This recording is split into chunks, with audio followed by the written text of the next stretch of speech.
So here, we're here with John and Mary, dear friends of mine, because they're dear friends of the Zubies, who is a wonderful man.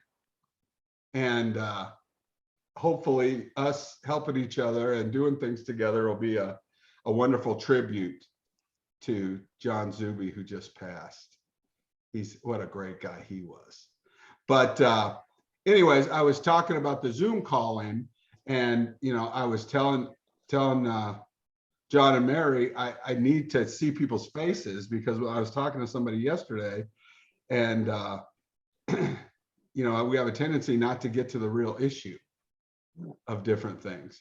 And I was talking to him about a property in Oilton. That's my alarm to get on the meeting with you guys. Oh. So we were talking about a property in Oilton, and I could even bring it up on a share screen a little bit later in this video, but it's a 2-bedroom, 1-bathroom property, and it's got a strip of unused land. It's about a half an acre. So a quarter acre's got a house and a garage on it. And there's about a quarter of acre that's on a main strip in this small town in Oklahoma. And it's a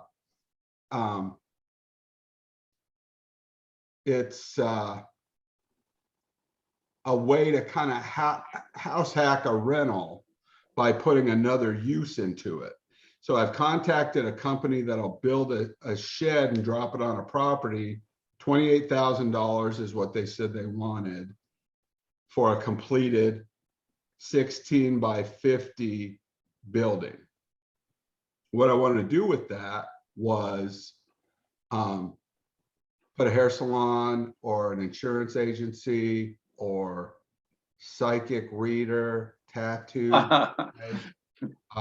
some small business, coffee wagon, like John and I were talking about, something in this little small town in Oilton. And the person I was talking to asked me the question, well, do you think Oilton, Oklahoma can support that? And I said, well, I don't know. And he said, because we're doing a deal in Drumright, Oklahoma right now with him. He said, well, I don't know much about Oilton, Oklahoma. And I said, well, do you know about Drumright? Well, I think it's bigger than Oilton. And I'm like, wait a minute. I said, Detroit is bigger than Oilton. I said, do you want to go invest there? Because it's bigger. That's your criteria that I said, it's a lot of it is just a shot in the dark with a lot of this stuff, because you just don't know. And that's my job. I went and bought properties in Norman, Oklahoma. I left Denver. I have properties in Denver. I went and bought properties in Norman, Oklahoma. And then I went to the smaller towns in Oklahoma. And I'm forging into these newer markets, but I don't have, information that is going to make it, better or not of a guess than anyone else. I mean, and, we were talking about the Zoom calls. I said, I want to see people's faces. I want to see, do you understand what I'm saying? Because this is a lot of money to different people, and I don't care who you are, at a certain stage of the way, it's a lot of money, and I told him, I said, if you are uncomfortable getting involved, then say that, but don't quiz me about the assets, because honestly, you go out and find some assets and you vet everything, and then I'll ask you a bunch of crazy questions that you can't answer, because I'm not going to lie to people. I'm not going to say, oh yeah, and this and that. We don't know. We absolutely don't know. What we do know is that we're in massive inflation right now. And the interest rates are going to go up to combat And I guess now is my time that I say I'm not a financial analyst. I'm not a financial professional. This isn't financial advice. This is one guy talking to two guys, two friends, or what, I don't know. But I think that it's pretty evident that any money that we have that is not in a hard asset is going to keep getting eroded away like a melting ice cube. And the way that I explain that to the younger folks that I'm coaching is I ask them, how many gallons of gas did you get with $10 2 years ago? Near 5. 4 or 5, yeah. And yesterday we put $10 in our tank and we get 2.5 gallons. So they're telling us that the inflation is 8. The more deeper inquisitors are saying that maybe it's 12 or 15. I'm thinking that it's closer to 20. And I'm a real estate agent in Colorado, and so I hang around with a lot of real estate people. And my favorite thing to do to the real estate people and the mortgage people is I tell them that the interest rate is going to be 9% in 3 to 6 months. And that's really a service that I do for the real estate and mortgage companies, because I test their cardiac health. Because when I say that to them, they either go to the doctor and get a heart bypass, or they know that they're in good heart health, because it freaks them out. But tongue in cheek, I mean, it could happen, And the reason that I'm going into that with you guys about this discussion and this lesson for everyone else is, why do we want to take some kind of a risk on buying real estate? And I've been in real estate for a long time, but now it's a massive hedge against inflation, because to me there's 3 different things that are hedges against inflation. Anybody that's watching this video can put in the comments or call me or make a response video and tell me I'm wrong or I missed something or whatever. But the 3 hedges against the inflation that we're fighting right now are debt. And the reason debt is a hedge against inflation is because we're paying back with smaller dollars. So they're easier to get. So if we borrow $100,000, we're paying back later with $50,000, or what was easier to get at $50,000. We got to be careful with the debt scenario, because that is the most dangerous one that can sink our boat. We can lose our wealth, and we can lose our properties if we have too much debt and we can't service it. So we have to be careful about that. But it is a factor. As much as Dave Ramsey doesn't want to let us know that, we're not allowed to be adults and use credit cards and have a little bit of debt. I built my wealth hedging against my primary residence. I'd borrow against it. I'd buy an income producing asset, then I'd pay it down, and then I'd go borrow against it again. I'd buy another one. In that way, I always had leverage on my main asset that I lived in, and I got to deduct the taxes off of that as my primary residence. But all of my income producing assets were always completely paid off. And what I tell people, every American family, and you guys are in this situation, which I love that you guys are in this situation. And my wife and I, when we bought our first house, our first rental house, it was paid off rental house on Girton Avenue and in Inglewood, a little 3-bedroom, 2-bathroom house. And the thought was, no matter what happens, we could sell the big house, pay off the debt, and have a little money, and we can go live in the rental house. So if some boss wants to talk bad to me, or there's some kind of a situation, or there's anxiety, we'll just go live in the rental. And you don't have to go live in the rental necessarily to have it bring you a little bit of relief from anxiety and a little bit of calmness that you could if you need to. And that helps us take a little bit more of a risk. You know, it's like, hey, should we borrow against the house? I mean, what are we doing? I mean, this is a little scary, you know? And so having that other house, and you guys have a condo, right? Right. And it's paid off. Free and clear. So it's a tremendous satisfaction that you guys have of, hey, we're always going to have a place to be, no matter what.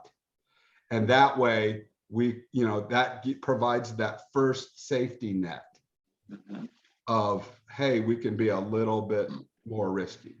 And my standard is always never borrow money unless you're borrowing money for an income producing asset.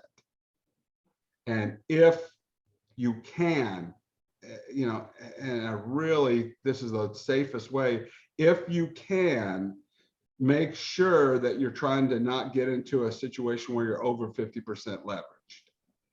You know, have some meat on the bone. And that way you can combat some price shifting or whatever, and you don't have to, you know, be in such a dangerous situation. But you guys are in a great situation. And like I said, we're recording this for everybody, so we want to be careful not to give away too much personal information about our finances and that kind of stuff, only where it helps other people, saying, you know, hey, we've made the first step in financial independence. You know, and a lot of the young kids are doing FIRE. Have you heard that? No. When you're talking to some of the young kids, tell them about what you're doing. I like to incentivize the younger kids with the FIRE thing. It's a little bit later in the game for us to be FIRE, but we can teach them to be FIRE, and that's financially independent, retire early. And that's a big thing for these young kids, because it's hard to get them to understand, hey, you know, I'm 24 years old. I want to buy a BMW. I want to, you know, I want to do whatever. If we can let them see that financial independence is a possibility, then maybe they're more interested in being involved in such, you know, old fogey stuff like what I do. So anyway, that's why I prefer when I'm talking to people and coaching them and talking about deals and stuff, I want to be on a Zoom call, you know, because when I was talking to this guy on the phone yesterday, I could not gauge where he was, you know, and he was asking me all these questions about this property. Well, do you think they need a nail salon in, you know, Oilton, Oklahoma? And so I got him on the FaceTime, and I started talking to him about it. I said, look, he's in Denver. I said, look, do you want to invest in Denver? Let's buy a piece of land and develop it into a small business strip center. And that's going to be probably 1.2 million for the land. The bureaucracy in Denver is huge, so that's probably going to be $150,000 in legal just to get the thing built. $600,000 in, you know, construction costs, and now we're going to put a Tokyo Joe's and a hair salon in our little place, and all in we're going to be at about 4 million, and we're going to get higher rents. I mean, we're probably going to rent the thing out for $5,000 spot, 4 spots. We'll put $20,000 in our pocket against our 4 million. And is that better for you? Is that what you want to do? Because, you know, Denver could support that. Well, no, that's not a good investment. And like, okay, so that's why we're looking in these smaller towns in Oklahoma, because the deal that I described to you was a property that's $60,000 for the house and the land. House is going to rent for $600 a month. We can develop the frontage and house hack that later, and maybe we get $1,200 more revenue out of our $40,000 that we invest at the end of the day to put a coffee wagon or whatever in there. And now all of a sudden we're into the thing $100,000 and we're pulling out $1,800 gross. And that on my formula works. And the 1% formula is the one that I use to thumbnail the properties that I'm looking at. And I know this is review for you guys, so just be a little, Mhm. but 1% of the purchase price of a property is what we want to look at to try and make the thing work correctly. That means if we buy something for $100,000, we want to be renting it out for $1,000. Simple as that. And then the cherry on top of the 1% rule is the 50% rule. At the end of the day, I want to be pocketing 50% of the 1%. So that takes up for insurance, taxes, maintenance, some kind of vacancies, improvements, whatever. So if I got something for $100,000 and I'm bringing in $12,000 a year on it, at the end of the day, pass-through income to me. That means after I get it and then I pay my personal taxes on the income that's passed through the entity, either the property, the LLC, the partnership, the S corporation, whatever it is, the pass-through income from me gets taxed and I pay my personal income tax on it. Then I like to see 50% of the 1%. So my actual things that I can go buy candy bars and health insurance and shuffleboard sticks. My little sister's in Brooklyn and she plays it. It's called a tang. I learned that it's a tang. She's actually a shuffleboarder in New York City, Brooklyn. Wow. Crazy. But if I want to go buy a shuffleboard tang, that's what I count on for my income. And that gives me a quick snapshot look at what I'm doing, because a lot of people think, oh, I'm going to get this property and after the rent and the mortgage and the little piddly expenses, I'm going to be cash flow positive $300. Well, they forget about all the other stuff because they don't have a good hard formula. And then at the end of the year, they're like, holy crap, we're not making any money on this thing. And then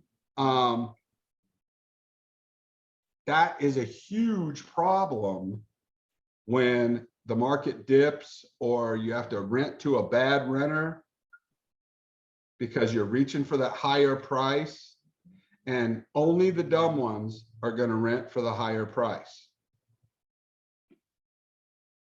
The ones that have taken care of their business, that have good credit, that are good, solid people with good jobs and no shenanigans, they want a deal. Right. They're not just going to stumble onto the car lot and say, oh, give me your most expensive one. Here's the money. I have an $800 credit score, 800-point credit score. Here's all the money. They have good credit and a good job history and good everything else for a reason. So what I do on my properties is I always have more premium properties in the right range under base rents, because I want to have the top 1 or 2% of the renters in the marketplace. I want to have the Safe in the long run. peaches, just the wonderful people. The kid that works for the power company and his wife is a nurse. And they're moving in together and they're planning on getting married in 2 years. They're saving up their money and, they take good care of the house. They love it. And, I'm describing and more often than not, when I'm trying to describe scenarios, I try to pull off of my actual, experiences. So if somebody comes on here and says, oh, Mark, you're all wet, that's not true, nothing works like that, then I can say, okay, here's the address. Here's the picture of the house I own. Here's the picture of the people I'm talking about. Here's, whatever. I mean, it's actual real things. And, I end up with people that take care of the house. They're up on the roof with the leaf blower. They're taking care of things. They don't let water, leak into the place. They don't live like animals. It's not infested with bed bugs or whatever. They're just good folks that deserve respect, and they deserve a good place to live, which means as a percentage basis, as an investor and a landlord and a good human being, I like to give them a better than average place for less than average rents. So if a place is renting, Yes, and not raising rents quickly. We feel like we have the same situation. We have very good renters. They're a retired couple. Rent is a week early every month. Haven't heard a peep from them. We got, I think, what's a fair price for the rent. And in no Yeah. hurry to raise the rents. Why, raise the rent 25 or 50 bucks a month and lose a fantastic tenant? and that's a sticky subject, Mm-hmm. because there are situations with wealth builders and investors that take that a little too far. I come up on situations where I'm buying packages of homes, and you walk into a situation where the base rents by the comps in the area for 3 bedrooms, 2 baths are $1,500 a month, and these people are at 7.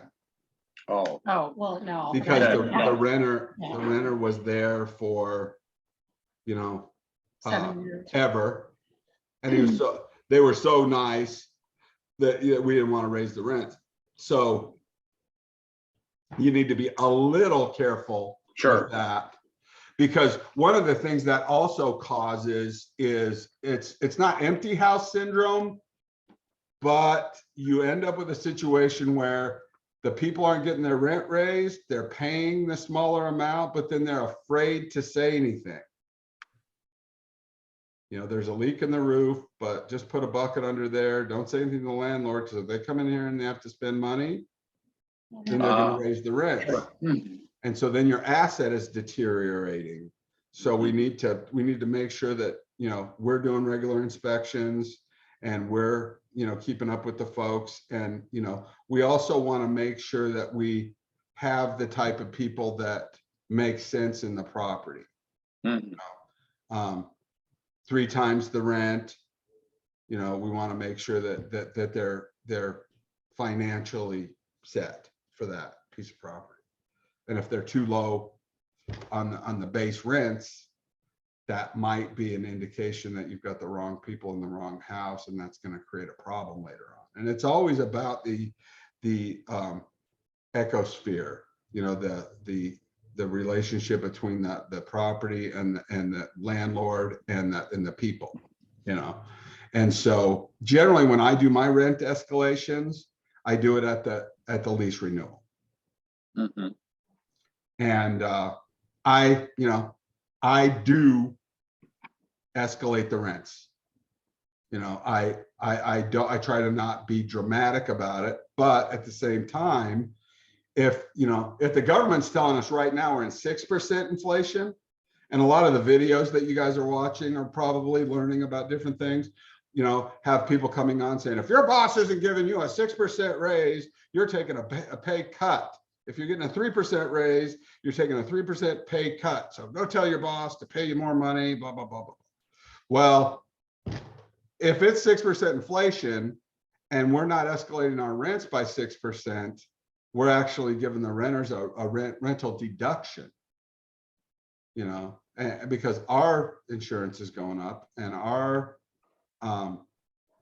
taxes are going up, so the HOAs. I don't love HOAs. I don't, for that reason. Ours went up $10. like $20 or something, No, but 10, it was but, yeah. it was 15. Oh. Well, But- that's an additional cost that we have to Yeah. deal with. But at the same time, proponents of HOAs are saying, hey, we don't have that outdoor maintenance. You know, we're not painting the outside of the house. We're not doing the roof, whatever. I mean, so Yep. it balances out a little bit too, Does, yeah. as well. And we rolled that into our rent. We feel our tenants are paying about 90% of that HOA. Gotcha. Mhm. As it should be. I mean, they're Right. benefiting from that. But again, in my entire life, every situation that I get involved in has to be a win-win relationship, or else it doesn't last. And I don't want to get involved in relationships that don't last. It's a waste of my time. So if I hire the kid to mow my lawn and I trick him into doing it for $5, he does it twice, and then I'm out looking for another kid. I need to make sure that I'm making sure those relationships work. So the balance of what you're paying the premium tenant is always that juggling thing. And that's why I like to go with the rules of thumb and the kind of the formulas and kind of try and get a feel as we go through this. And you guys will look back and say, like I do, hey, this is what we did on Girton. This is what the experience was on Girton Avenue. So now when we go look on Justice Avenue or Justice Court or wherever in Oklahoma, we use some of those formulas in the smaller market and kind of figure all that kind of stuff out. And what I found is, as you're dealing with premium marketplaces, you get less and less and less close to the 1% that you want to get. Like, for instance, in Denver, I rent a house out and I get good money for this, a 2-bedroom, 1-bathroom house, 2-car garage, has a little sunroom on the back. It's a 1,000 square foot house, and I get $2,000 a month for that house. I mean, it's a big lick. And all of my leases are inclusive, meaning the tenant pays water, power, they're running their own show house-wise. They get to have a medium dog and it's their house. I'm not in there all the time. They get to live the dream of having a house. And there's other reasons that I do that. But that house is worth $400,000. And I get $2,000 for it. And I could probably get 25, but I would be in a situation where I'm really in that territory of wrong people, wrong house. And when you get wrong people, wrong house, you have 2 people struggling and they're like, hey, let's invite the cousin, his wife, and the kid to move in, not tell the landlord. Now we have 6 people living in the house that should have 2 people in it. And that's what starts tearing things up. People are parking in the lawn, there's too many people, and it's a problem. So I'm getting the lower range of that house for a reason. I have a little mom and a little daughter in there that work for a nursing home, and they're great people and always pay the rent. They take good care of the place, but I'm never, ever going to get a 1% in Denver, ever. And that illustrates why we can't buy rental houses in Denver. Because we can't take our $400,000 and go buy a rental house in Denver and achieve our 1% and our 50% cherry on top to try to make that happen. Now, well, Mark, why are you in Denver? Smarty, why are you doing that if it doesn't work your formula? Well, I didn't pay $400,000 for the house. I paid $160,000 for the house.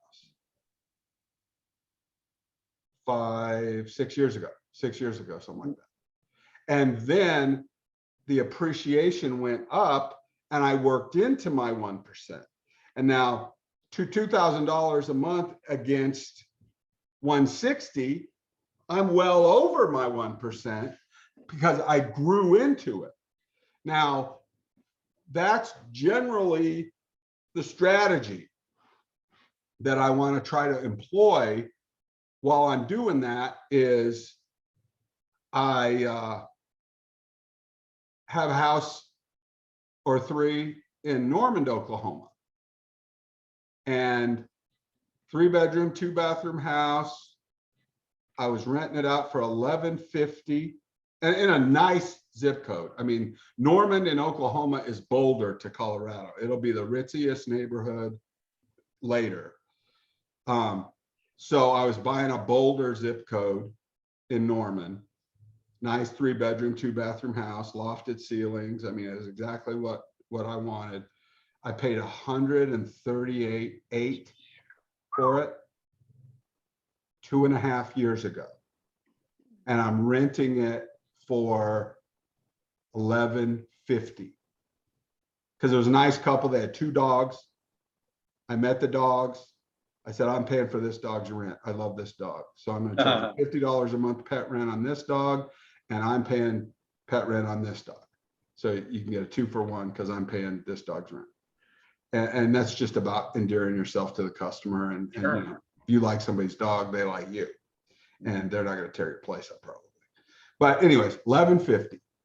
And against $38,800. So I'm not at my 1% in Norman, Oklahoma. But as I grow into that house today, if I wanted to sell it, is worth about 200.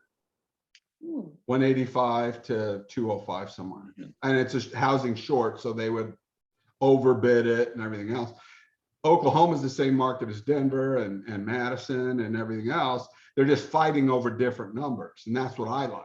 You know, I'm a cash buyer. I'm going to come in, I'm going to dominate this market at 150, where I'm not going to be able to go into Denver and dominate the market at 1.5 million as a cash buyer.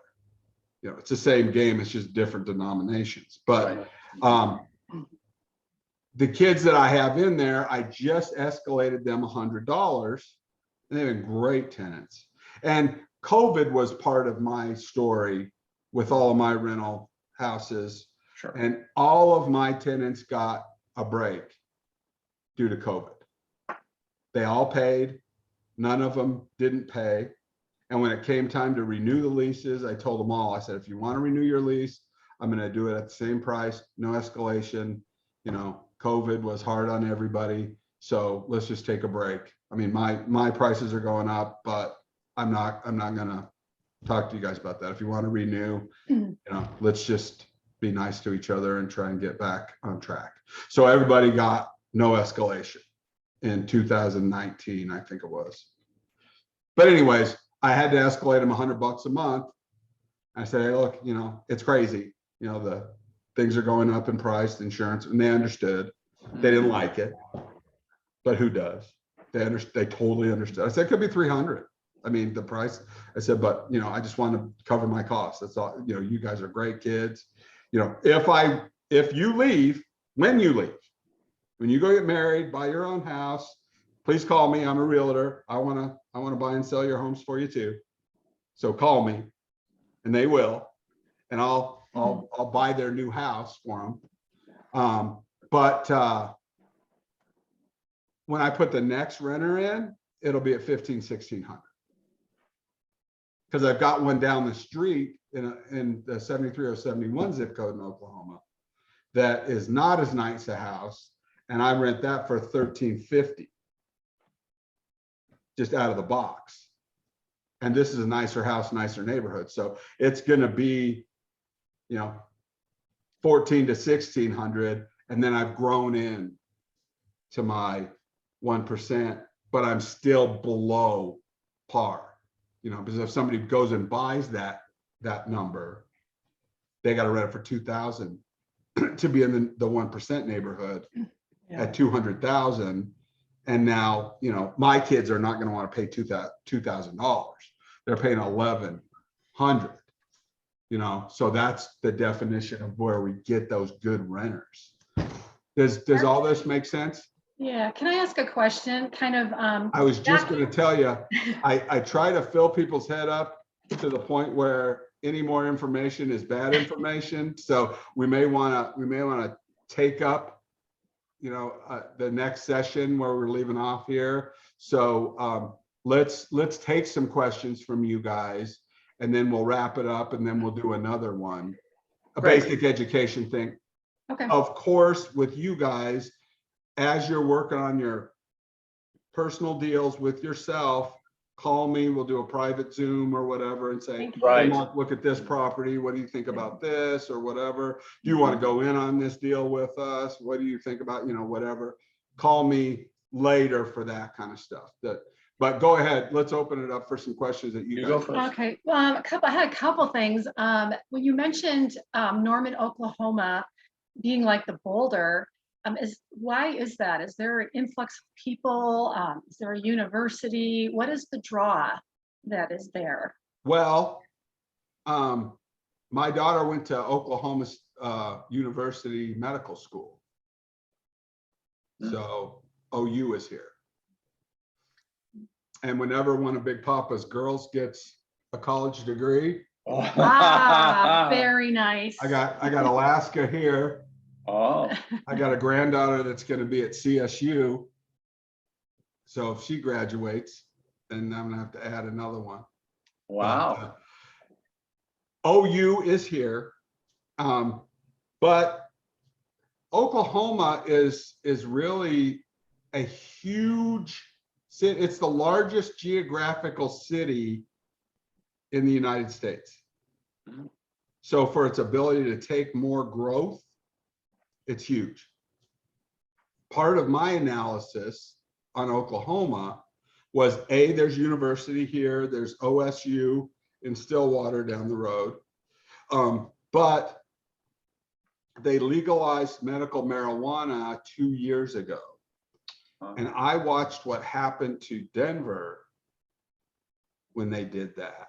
And what's right behind the medical marijuana is the recreational marijuana. And that creates a huge influx, like it or not. I mean, that creates a huge influx of folks. And when you're talking about the lowest price house in Denver being 400,000, I mean, you guys just got out of that market. Right. The 50% of the people that live in Denver can't afford to buy a house. They will never be able to afford to buy a house. Half of that group will never be able to rent a place to live by themselves. They'll have to have a roommate. And that creates bad blood. There's a bad feeling when half the people are not able to even afford a home. So I don't like that part of it, but it creates an exodus, like people leaving California, Seattle, Portland, that kind of thing. And they're going to leave Denver because they have to go somewhere where they can afford to, have a life. And Kansas, Nebraska, Oklahoma, Wisconsin is a little more expensive. That's a kind of a North Carolina kind of a thing. There's little layers of different places, but the ability to start and run small businesses here is great because the barrier to entry is so much lower, Right. than in these bigger cities. And you've got the work from home thing that's going on. So you don't necessarily have to live near a big bustling city to make Cisco money. Cisco engineers are like, hey, screw it. I'm living on a ranch in Oklahoma. I'm getting 10 acres. I'm in a nice house and I can just get on the Zoom call like this. I mean, you guys don't know where I'm at. I could be in New York right now, so that's creating the ability for the larger money to come buy up. And so what I'm looking for with Norman is safety. I'm looking for good people, low crime, friendly, less traffic. I'm looking for all those factors because I can hit a 1% in Detroit pretty easy, but it's a high crime area. So just because you're hitting 1% doesn't mean you're making a good deal. So the other thing that I like about Oklahoma is they do not tax your Social Security.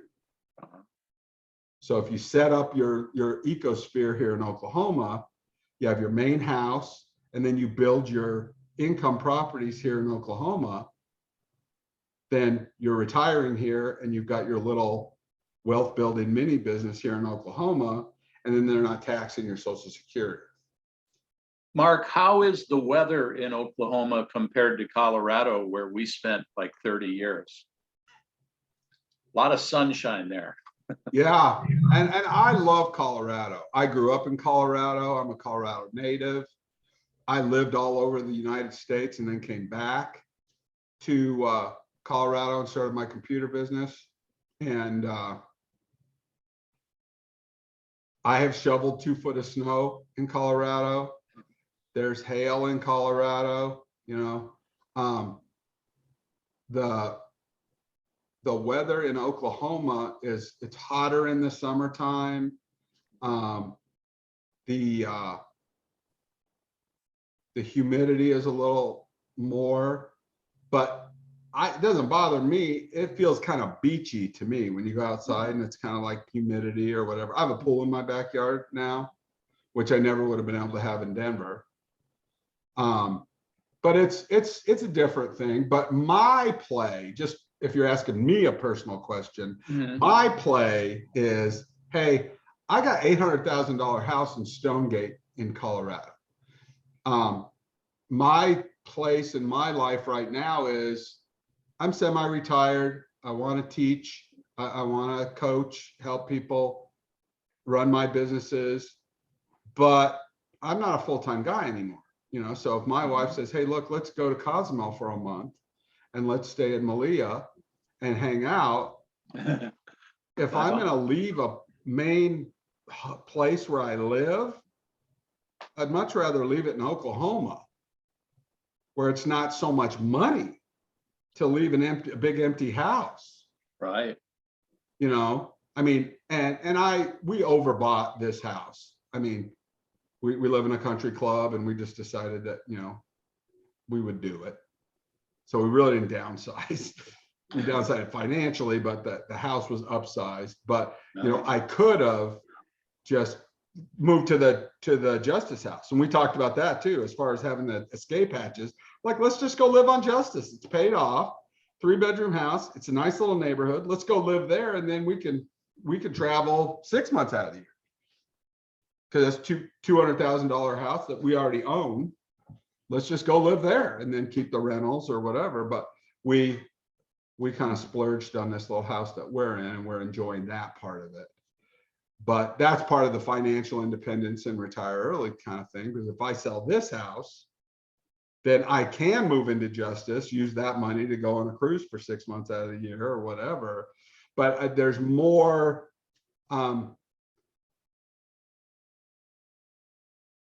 flexibility. I mean, you asked a weather question, Right. but you know, Are there lakes? same thing with that- Hawaii. You know, how's the weather in Hawaii? Well, it's better. Oh, okay. Well, you know, why would you live in Wisconsin and not Hawaii? Well, Prices are 25% of what they are there. at least. Yeah. Yeah, lakes. Nothing like where you're at. No. Right. We are in Lake Country. Yeah. We made it clear that we were going to only live out west. Yeah. We're probably 50 minutes, an hour to Madison. Yeah. Well, my mother's family is all in Minnesota, Oh, so they have a lake there too. Yeah. well, make sure when you visit your mom, you swing by Wisconsin and see Mrs. Zuby and us. Well, my mother is long gone, but Oh. I do have some of her relatives. But I definitely will be out there to see you guys for sure. Awesome. We would For love sure. that.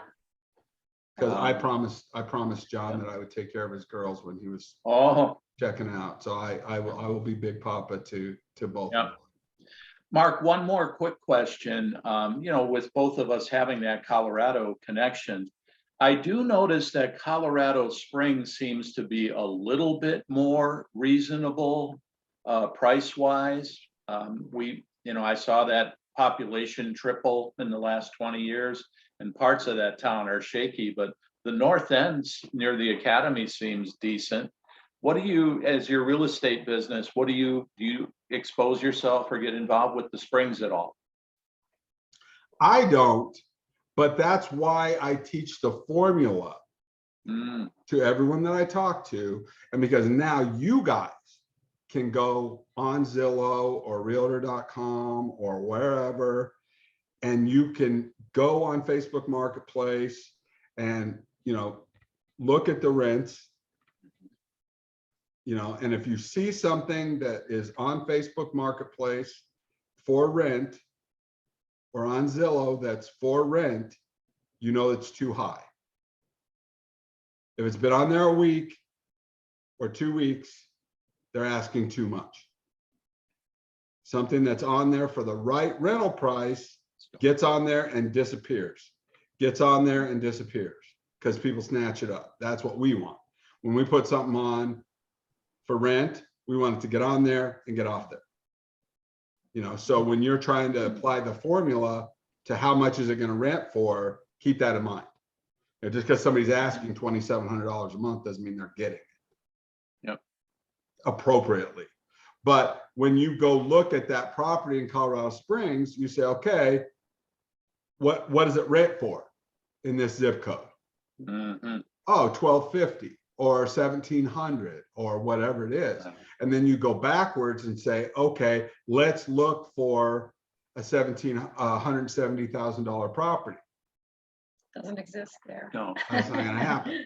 Well, but like in Norman, when I bought that Justice property I told you guys about that I'm renting for 1,150, not 1,250, Mm-hmm. I bought it for 138 and I didn't get a 1%. I got a 0.8. But I knew that I was going to grow into a 1% Right. in that market. And that's the other thing about the Oklahoma, and I'm not saying, Mississippi, Missouri, Arkansas, you've got to build up a network of people that are going to be around you and helping you if you're buying outside of your home market. Like I live half in Denver and half in Oklahoma now. Mm-hmm. But when I was in Denver, I had 5 properties in Oklahoma because I knew that's where the investment was. And so I have to have a team here in Oklahoma of people that, are not only property management people, but maintenance people. I have to know a realtor. I have to make those relationships. So trying to buy one here, one in Colorado Springs, one in Mississippi, one in North Carolina.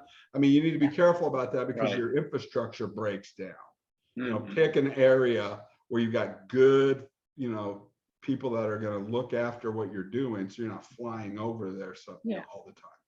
But, unlike Dave Ramsey, I am not about having rental properties necessarily where I live because, the cost ratios in Denver, if I live in Denver, of buying rentals in Denver far exceed me being able to walk across the street and check on my rentals.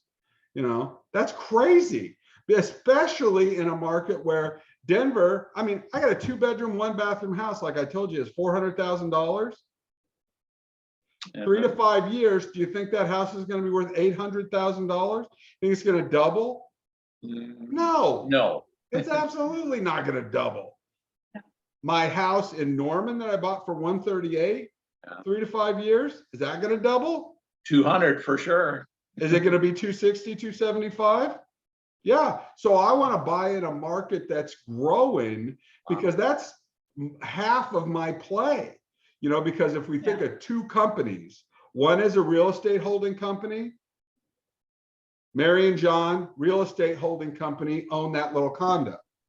And they're letting Mary and John real estate company utilize that asset to run the small business that brings rent in. So it's 2 companies.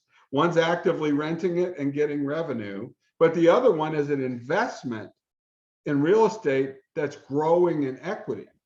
And then we're going to charge Mary and John a little bit more money each time to run their real estate company out of there, to arbitrage the rental rates. And I know that's getting into a little bit different territory, but. Do you recommend an LLC or something as small scale as what we have?